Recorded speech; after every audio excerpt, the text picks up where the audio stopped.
बिलासपुर के सुनसान स्टेशन पर खड़ा भूपेंद्र ट्रेन आने की बाट जो रहा था।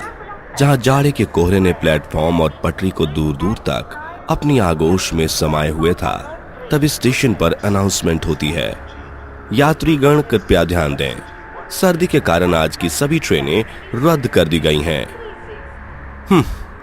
अब क्या करूं? इतनी रात को तो घर लौटने के लिए स्टेशन से बाहर कोई गाड़ी भी नहीं होगी। भूपेंद्र खुद में बड़बड़ा ही रहा था कि तभी कोहरे की चादर को चीरती हुई एक खूनी ट्रेन पटरी पर आ रुकती है। अरे, अभी 2 मिनट पहले ही तो अनाउंसमेंट हुई थी कि ट्रेन नहीं आएगी। लगता है मेरे ही कान बज रहे थे, या फिर हो सकता है कोई तकनीकी खराबी होगी। ऐसा बोलकर भूपेंद्र ट्रेन में चढ़कर खाली पड़ी खिड़की वाली सीट पर बैठ जाता है और ट्रेन स्टेशन से रवाना होती है। कितनी अजीब बात है, मेरे अलावा ट्रेन में किसी भी बोगी में कोई बंदा नहीं है जिससे बात करके सफर कट जाए। यह कहकर भूपेंद्र खिड़की से बाहर देखने लगता है। तब एक भूतिया देशभक्त चलती ट्रेन का खिड़की खटखटाता हुआ कहता है, पानी पानी।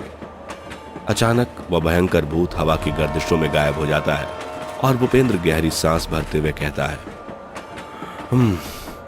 क्या था? कितना भयंकर था वो शख्स।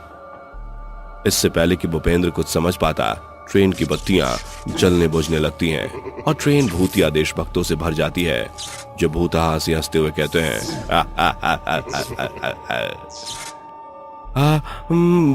भूत? इन सभी भूतों ने तो फौजी का पहनावा पहना हुआ है। इसका मतलब ये भारत भूमि के देशभक्त हैं। तो आखिर ये दहशत क्यों मचा रहे हैं? उन सभी भूतों के कपड़े खून के छींटों से सने हुए थे। वो तेजी से भूपेंद्र की तरफ बढ़ रहे थे, जिसे देख भूपेंद्र ट्रेन की चेन खींच देता है और ट्रेन खेड़ा गांव स्टेशन पर आ रुकती है। भूपेंद्र ट्रेन से उतरकर भागने लगता है। वह स्टेशन एकदम सुनसान वीरान पड़ा था। मुझे पानी चाहिए, पानी। लगता है यह स्टेशन सालों से बंद पड़ा है, तभी स्टेशन के सारे प्याऊ सूख चुके हैं। अचानक भूपेंद्र के कानों में एक हैंडपंप चलने की कर्कश आवाज पड़ती है। पानी पीने के ललक में भूपेंद्र भागता हुआ उस हैंडपंप के पास आकर हैंडपंप चलाने लगता है। हैंडपंप से खून के फव्वारे फुटता देखकर उसकी आंखें फटी की फटी रह जाती हैं। खून खून! पहले उन भूतिया देशभक्तों से भरी वह भूतहा ट्रेन और अब ये हैरत अंगेज करने वाला हैंडपंप। ये गुत्थी तो उलझती ही जा रही है। अचानक उस भूतिया हैंडपंप से खून से सना एक खूंखार हाथ बाहर निकलकर उसे अंदर खींच लेता है। भूपेंद्र खुद को गज भर जमीन के नीचे देखता है, जहां हैंडपंप की जड़ गड़ी होती है और 2 भूतिया देशभक्त उसे घेर लेते हैं। मैं कहाँ हूँ? 2 गज जमीन के नीचे। तुम दोनों भारत भूमि के देशभक्त, क्या मैं जान सकता हूँ कि देश के रक्षक होने के बावजूद तुम भक्षक क्यों बने हुए हो? मैं बताता हूँ। एक दौर में हम भी तुम्हारे जैसे शेरदिल देशभक्त थे। हम सरहद की सेवा में जीवन बिता रहे थे। बलबीर, तेरा तबादला हो गया है। मगर कहाँ? खेड़ा गांव में, जहां हमें अपनी पहचान छुपाकर खुफिया एजेंट बनकर गांव गढ़ के बीच रहना होगा, क्योंकि वहां पाकिस्तान के पार से आए घुसपैठिए घुसाए हैं। बलबीर और राजबीर भारत भूमि के ऐसे शूरवीर हैं जिनकी चर्चा सरहद के चप्पे चप्पे में चलती है। हेडक्वार्टर के फरमान पर वह खेड़ा गांव में आकर सभी की नजर रखने लगते हैं। राजबीर जाने क्यों, मगर अब्दुल की आंखों में दगाबाजी दिखती है, जैसे वह खेड़ा गांव को खत्म करने आया हो। इस बारे में इस गांव के मुखिया सुजान सिंह को खबर करनी चाहिए। अगले दिन दोनों दोस्त गांव की बैठक में अब्दुल को बुलाते हैं। मुखिया जी, अब्दुल इस गांव की तबाही का गढ़ बनकर आया है। इससे हमारे देश गांव तो क्या, इससे भारत देश में भी नहीं रहना देना चाहिए। देख रहे ना सरपंच जी, ये कल के आए छोकरे मुझ पर कैसे लांछन लगा रहे हैं। अगर आपको भी लगता है कि मैं इस मिट्टी इस गांव से गद्दारी करूंगा तो मुझे सूली पर चढ़ा दीजिए। राजबीर, बलबीर, भले अब्दुल को कम समय रहते हुए हुआ, मगर यह हमारे गांव का हिस्सा है। सरपंच जी, मुझे तो ये दोनों ही दगाबाज लग रहे हैं। सरपंच जी, ये अब्दुल की चाल है। हम देशद्रोही नहीं, बल्कि इस भारत के देशभक्त हैं। झूठ बोलते हो तुम दोनों। तुम दोनों से मुझे दगाबाजी की बू आ रही है। आज से इस गांव में तुम्हारा दाना पानी बंद। सुजान सिंह के आदेश के बाद पूरे गांव देहात उन देशभक्तों से दूरियां बना लेता है। कई दिन बाद, राजवीर, ये कैसी घड़ी है?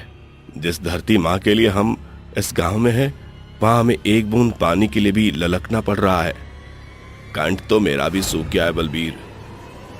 और सब्र का बांध टूट जाने पर हम पानी के लिए स्टेशन के हैंडपंप पर आए, मगर अब्दुल अपनी टोली के साथ यहीं छुपा हुआ था। आओ आओ सज्जन साईं, मैं जानता था कि तुम प्यासी हिरन के जैसे पानी के लिए इसी हैंडपंप पे आओगे। हम अंत तक लड़े, लेकिन वो संख्या में 10 गुना ज्यादा थे, इसलिए हमें मात मिली और हमको मारकर इस हैंडपंप के नीचे गाड़ दिया। तब से हम भूत बनकर यहीं आने वाली ट्रेन और हैंडपंप के इर्द गिर्द भटक रहे हैं। तुम्हें मुक्ति कैसे मिलेगी? हमारे शव का अंतिम संस्कार कर दो, ताकि हमारी भटकती आत्मा इस संसार से मुक्त हो सके।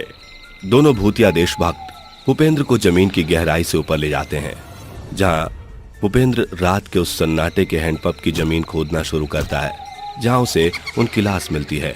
अगले दिन भूपेंद्र भूतिया देशभक्त का दाह संस्कार कर देता है, जिसके साथ भूतिया हैंडपंप और वहां आने वाली ट्रेन के कहर का कारवां हमेशा के लिए थम जाता है।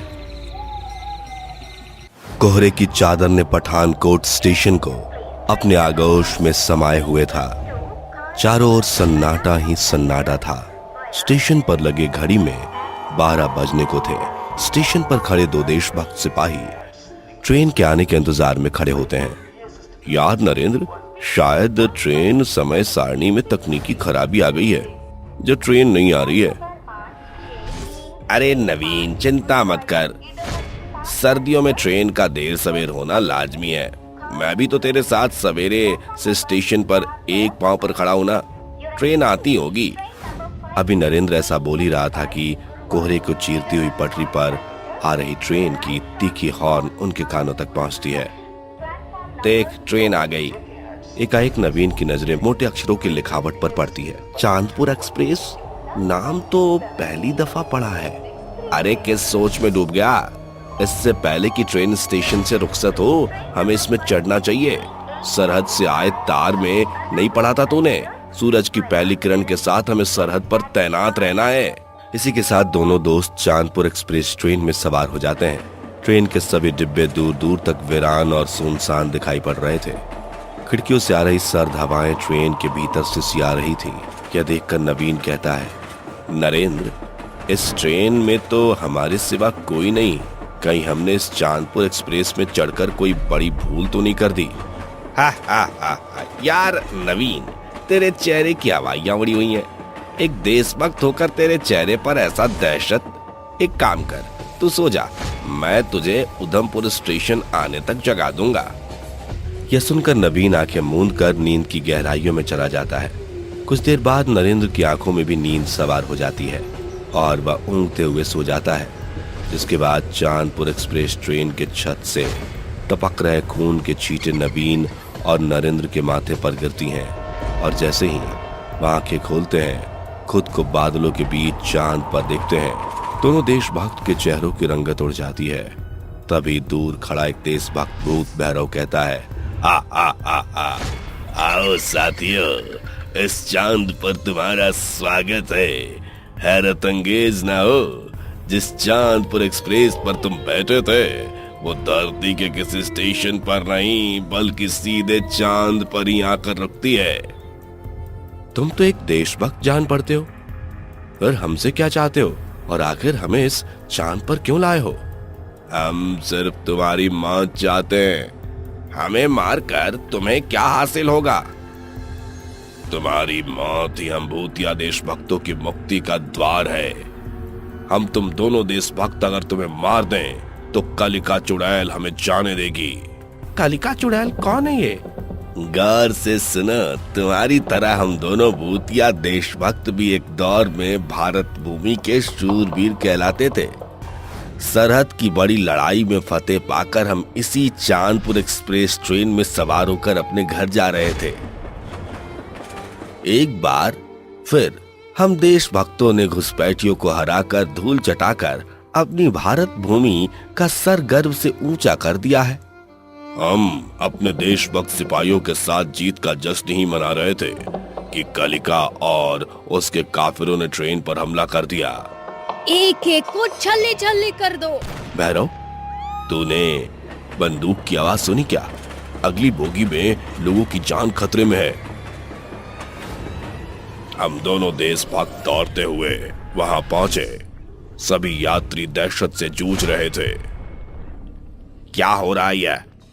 आओ आओ मसलूबों के मसीहा, इतनी जल्दी भूले तो नहीं होगे? कैसे भूल सकते हैं तुझे, काफिरों की सरदार कलिका। मैं मेरे मुल्क की खुफिया एजेंट हूँ। मेरी आंखों के सामने मेरे मुल्क के सिपाही की मौत नाच रही है, इसीलिए अब तुम भी मरोगे। उस कसाई कलिका ने हमारे नजरों के सामने निर्दोषों का खून बहाया। हमने उसे मौत का कौर तो कर दिया, मगर वह शैतान बनकर जाग उठी। उसकी शैतानी गूंज से प्रकृति डावाडोल हो रही थी। पत्ता पत्ता थर्रा उठा था। बस बहुत हो गया, लहू मांस का वार। अभी ये चुड़ैल ड्राइवर ले जाएगी तुम्हें चांद के पार।